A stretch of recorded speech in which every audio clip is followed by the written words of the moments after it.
Ladies and gentlemen, it all started on a quiet Tuesday morning aboard Flight 728 from Atlanta to San Diego. The cabin lights dimmed, the hum of the engine steady, and passengers settling in for the long journey west. Among them sat Harold and Lillian Turner, an elderly black couple in their 70s, nestled together in seats 17A and 17B. Married for over 50 years, they had never flown before. This trip was special. It was their first flight, taken to attend their granddaughter's graduation from medical school. For them, it wasn't just a journey across the country. It was the culmination of everything they had ever worked for, every sacrifice made, every prayer whispered. But what should have been a joyful and historic day in their lives turned into a moment they would never forget for all the wrong reasons. About an hour into the flight, Harold began to feel lightheaded. His wife, Lillian, noticed his hands trembling slightly. She gently pressed the call button above their seats. After several minutes, a flight attendant approached. Her name tag read Marla. She was tall, with sharp features, and a professional but distant demeanor. Lillian smiled politely and said, "Excuse me, ma'am, my husband's diabetic. He needs some water, please."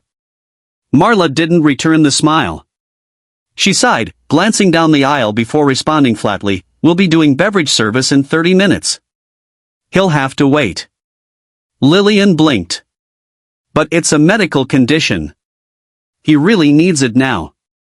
"I said he'll have to wait," Marla replied, her tone cool and final, before turning and walking away.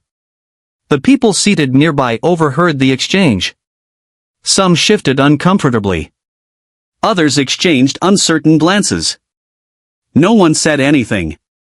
Harold looked at his wife, eyes glazed, lips dry. "I'm okay," he muttered weakly, but Lillian could see he wasn't. She stood up, clutching her purse, and walked to the back of the plane to plead for a bottle of water. But when she reached the galley, Marla was there again. "I already told you, sit down." "But he's sick." "Please," Lillian begged, her voice cracking. "I'm not asking for anything special. Just a little kindness." Marla crossed her arms. "It's not personal. You're not the only ones on this flight." The moment hung in the air, silent, tense, painful. Then something happened. A young woman, seat 19C, stood up. Her name was Kayla Rodriguez, a nursing student on her way back to school. She had been watching the whole thing. Without hesitation, she approached the galley and said, "I don't know the rules, but this doesn't feel right. He's having a medical issue. If you won't help, I will." Marla looked irritated. "You need to return to your seat." But Kayla didn't back down. She turned to the other passengers and raised her voice slightly, "Can someone record this, please? This man could be in danger. He just needs water. This shouldn't even be an argument." That was the spark. Other passengers began pulling out their phones.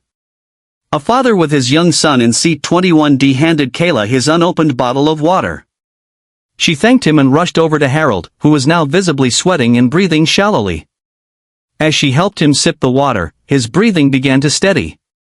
Lillian held his hand tightly, tears in her eyes. The cabin was silent, watchful, unified. Soon after, a second flight attendant, who had been unaware of the earlier interaction, rushed over. After quickly assessing the situation, she apologized profusely and brought a medical kit, offering glucose tablets and checking Harold's vitals. She radioed the pilot, who asked if a medical emergency landing was needed, but Harold, now recovering, shook his head. Later, as the flight neared its destination, the captain came over the intercom and addressed the situation. "Ladies and gentlemen, I'd like to take a moment to commend the bravery and compassion shown by several passengers today. A situation unfolded that should have never happened.